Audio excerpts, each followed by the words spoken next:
We changed from an after-school program to being open during the daytime while the kids are in school. Many of our children didn't have internet access at home.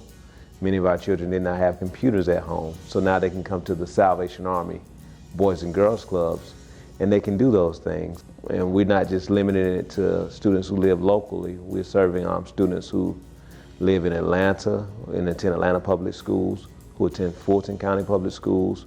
We have some from Cobb County Public Schools, and we have some from DeKalb County Public Schools. We knew that neighborhoods like this were going to be heavily impacted by COVID, and this is one of the areas they're most heavily impacted. The achievement gap in low-income neighborhoods is only going to widen during COVID, and we knew that we needed to try to help this. In addition, we have a lot of neighbors who don't have internet access or don't have the ability to keep an adult at home to keep kids on task. And so what we were really afraid of is this neighborhood losing a generation of learners during this time. We try to keep it at no more than 10 children per program space, which allows us to execute our plan safely. And each child has a specific assigned learning station. And they log in and get ready for virtual learning. The staff is there to take the temperatures, the staff is there to make sure that everything is placed in the correct position, and the staff is also providing assistance in case a child needs help logging on or there's something that they don't understand. Some of our parents who are hard-working parents who are facing some very hard choices, kids are in virtual school. You still have to work. You don't want to leave your child home alone, but you still have to work to pay the bills.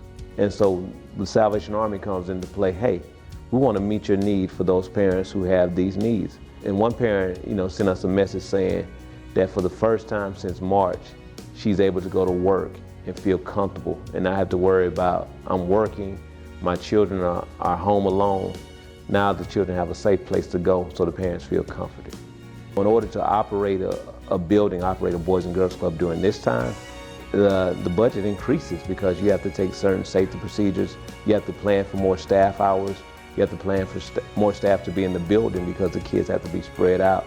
So from a Salvation Army standpoint, we are looking at, okay, how are we going to maintain being able to keep this going? Because we've been doing it since March and we haven't wavered from it. From the children's standpoint, you're looking at situations that are coming up for those children who are in need.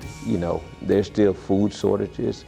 Then we hope to be able to provide meals for children who aren't able to come to the Boys and Girls Club. There are children who are still facing technology needs. Most kids have a Chromebook, some don't. We could use some additional Chromebooks at the Boys and Girls Clubs to help us out to make sure that every child has an assigned Chromebook, because some children, they have a computer that may not work well, they bring it. You may have some children who have even been trying to access it via phone. And so that's not ideal because there's certain apps, there's certain things that you cannot do on a phone that you can do on a computer or a Chromebook. Kids in the building bring the energy level, the noise, the joy, little feet running in the hall. It all brings smile to our face. My facilities manager is walking around singing again. I had forgotten that he used to sing during the day, but now he's walking through the halls whistling, singing again.